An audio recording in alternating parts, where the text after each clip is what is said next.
নমস্কার। কবি সুনীল গঙ্গোপাধ্যায়ের কবিতা কেউ কথা রাখেনি। কেউ কথা রাখেনি। ৩৩ বছর কাটল, কেউ কথা রাখেনি।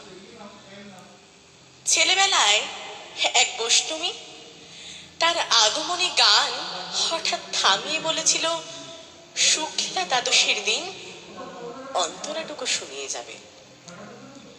তারপর কত চন্দ্রভোগ আমাবস্যা চলে গেল, কিন্তু সেই বৈষ্ণবী আর এলো না।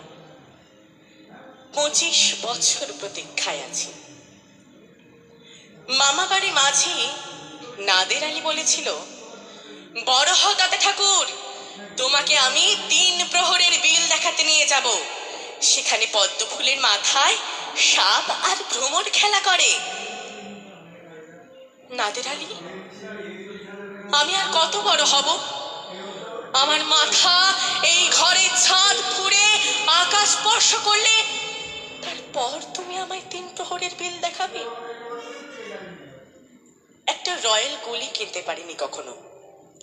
লাঠি লজেন্স দেখিয়ে দেখিয়ে চুষেছে লস্কর বাড়ির ছেলেরা।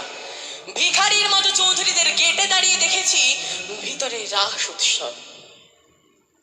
অবিরল রঙের ধারার মধ্যে সুবর্ণ কঙ্কন পরা ফর্সা রমণীরা কত রকম মামদে হেসেছে। আমার দিকে তারা ফিরেও চায়নি। বাবা আমার কাঁধ ছুঁয়ে বলেছিলেন,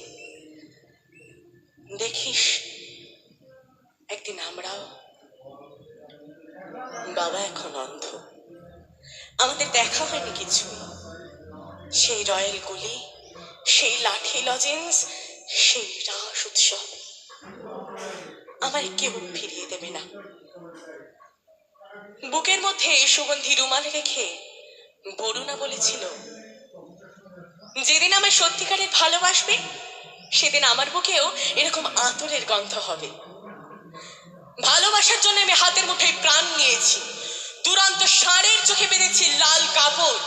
বিশ্ব সংসার তন্ন তন্ন করে খুঁজে এনেছি 108টা নীল পদ্ম। তবু কথা রাখেনি বরুণা। এখন তার বুকে শুধুই মাংসের গন্ধ। এখনো সে যে কোনো নারী। কেউ কথা রাখেনি।